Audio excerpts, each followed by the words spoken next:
Welcome to Dialogue. In any society, healthy competition can help create innovation, which can lead to economic growth, better products, and other positive outcomes. But can there be such a thing as too much competition? The answer, according to Chinese officials, is yes. And the government, enterprises, and even individuals are taking action to resist this kind of over-competition, referred to as Neijuan in China, a buzzword that has been dominating the Chinese social media recently. So what is Neijuan? How did it become an obstacle to China's economic transition? And most importantly, how quickly can China get rid of it? Join us for discussion today from Beijing. I'm Xu Qinduo. Andy, I want to have your opinion here. If you distinguish like students and the enterprises, in terms of students, academic studies, I think there's a similarity between China, South Korea, Singapore. This is a so-called, Confucius probably influenced regions here. I mean, the parents are paying so much attention to their kids. There's pressure, and the kids are encouraged to work hard.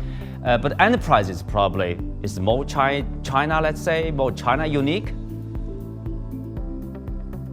Well, that's a great question, Qingduo. And I think that actually this phenomenon, whether we're talking about students in China, South Korea, businesses in China, in the US, and Europe, all really can be understood in game theory terms. And what this means is there's something called a Nash equilibrium in game theory. And this means that the results are suboptimal, meaning people are not satisfied, but it's stable.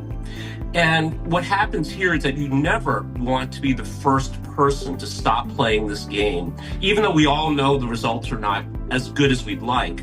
But you don't want to be the first student to not study so hard. You don't want to be the first parent to tell your son or daughter, don't study so hard. You don't want to be the first company to say, we will not offer this special discount.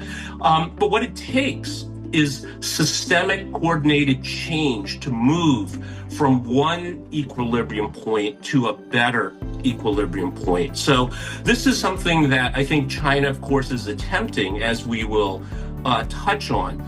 And this is not just relevant for China, because if China does succeed in changing the incentives systemically, and people feel that it is safe to be the first or the second person or company to take a less Neijuan approach, China will not have only solved the problem for itself, but it will offer a blueprint for people everywhere around the world to address this issue. And what I want to say just in closing, Qingduo, is this is really not just a Chinese thing. If you look in New York City on the Upper East Side, wealthy families struggle, spend thousands of dollars on consultants to get their 3-year-olds into the 92nd Street Y nursery school, so they can get into the right kindergarten, which will get them into the right private school, so they then can go to an Ivy League school and get the right job on Wall Street and have a so-called successful life. So, of course, this is only one example, but I think there are many, South Korea, Japan, you touched on, that this phenomenon can be understood again, in game theory terms, as a suboptimal Nash equilibrium. And China is attempting to make this change. And if it succeeds, it will be wonderful, not just for China, but for people all around the world. Andy, I think Lisa mentioned one interesting point, that is you almost can call like a local protectionism. Like every province, they want to have their own share of electric vehicles, EVs, right? So they have some preferential policy to attract for investment in their province. And then at the same time, there's a competition between different provinces and different enterprises. So with the support from the local government, sometimes, as Elisa mentioned, they should probably go away, but still they will continue to function over there.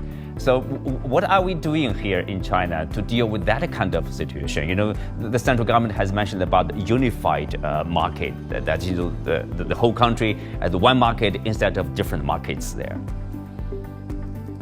No, that's right, Tingdua. And I think this is definitely a double-edged sword because on the one hand, there clearly are market distortions, maybe even market failures because of this. But on the other hand, what this has created in China is like a planet with super, super strong gravity. So it would crush and does crush many businesses. But the ones that find a way to survive, develop the muscles, the grit to thrive in such a high gravity environment, then go on outside of China to change the world in EVs, in solar panels. And we see this with individuals as well. So when we look at the backbone of the science, technology, engineering, and management research complex in the United States, universities, research labs, etc. So many are from China. And again, it's because these are the people that have survived and even thrived in this super high gravity environment. And they get to a place like the United States and they're like superheroes because the gravity is so much lighter.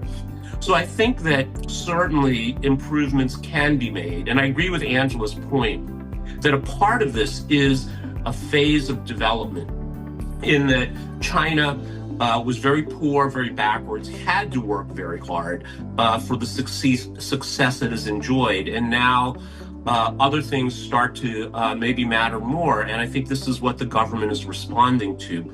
And again, I come back to my point, Tingdua, that this is an enormously hard problem, as Hao said, changing the incentive structure for 1.4 billion people. But at the same time, I think that the Chinese government is uniquely qualified to manage and coordinate such a monumental task. And I think back to what Charlie Munger, who is Warren Buffett's partner, and some say was what allowed Warren Buffett, even Warren Buffett is said to be so successful. Charlie Munger said, "Show me the incentives and I'll show you the results."